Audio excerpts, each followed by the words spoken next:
আগে বলতেন হুজুররা আপনারা এখন, এটা বলতেন না। এবার যদি সব হুজুররা একমত হয়ে ডাক দিয়ে কালেমার পতাকা বিজয় করব, রেডি আছেন যুবকরা? রেডি আছেন তো তরুণরা ইনশাআল্লাহ? এই শেখ আব্দুল্লাহ সাইফুল্লাহর মতো মানুষ যারা আছেন এদেরকে আমাদের নেতৃত্বে আনতে হবে। আল্লামা মাহমুদুল হক, শেখ আহমদুল্লাহ হাফিজাল্লাহর মতো মানুষ, এরা যদি রাষ্ট্র পরিচালনায় আসে এরা চুরি করবে না, এরা বিদেশে পাকামপাড়া তৈরি করবে না, এরা ব্যাংক ডাকাতি করবে না, এরা শেয়ার বাজার ডাকাতি করবে না। চোরের বাচ্চা চোরেরা গত 15 বছর কি করেছে দেখেছেন? ওরে বাপ রে বাপ, এক দরবেশ ছিল আমাদের দেশে। এই দরবেশ আমাদেরকে সহিহ হাদিস শিখাতো।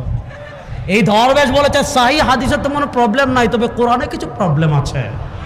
এই চোরের বাচ্চা গত 15 বছরে চুরি করেছে 57,000 কোটি টাকা। এই চোরদেরকে বাংলাদেশে আর দেখতে চান? এই চোররা বিদেশে তাও শেখ হাসিনা শাড়ি পরে পলাইতে পারছে। আগামীতে বাংলাদেশে তারা ভারতের দালালি করবেন, লুঙ্গি পরে পলাইতে পারবেন না। এই বাংলাদেশে ভারতের দালালি আর চলবে না।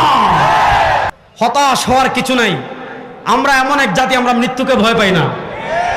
আমরা মৃত্যুকে ভয় পাই না বলে মুসলিম মুজাহিদ এর বিরুদ্ধে দাঁড়িয়ে গিয়েছে।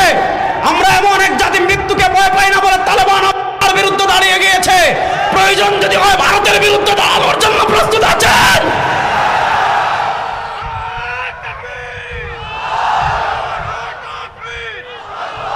এই শতাব্দী আমাদের বিজয়ের শতাব্দী ইনশাআল্লাহ। এই শতাব্দী আমাদের বিজয়ের শতাব্দী ইনশাআল্লাহ। এই শতাব্দী থেকে বিজয়ের ঝান্ডা ওড়া শুরু হবে। হযরতে ঈসা আলাইহিস সালাতু ওয়াস সালামের নেতৃত্বে আল মালহামাতুল কুবরা চূড়ান্ত যুদ্ধের মাধ্যমে পৃথিবীতে মুসলমানদের ওই হারানোর সূর্যবীর্য আবার উত্থিত হবে ইনশাআল্লাহ। সুতরাং যুবকরা প্রস্তুতি নেন ইনশাআল্লাহ। যুবকরা প্রস্তুতি নেন ইনশাআল্লাহ। মুরব্বীরা প্রস্তুতি নেন ইনশাআল্লাহ। এই দেশে আমরা ইসলামকে বিজয় করবই করব ইনশাআল্লাহ। এই দেশে আমরা কোরআনকে বিজয় করবই করব ইনশাআল্লাহ।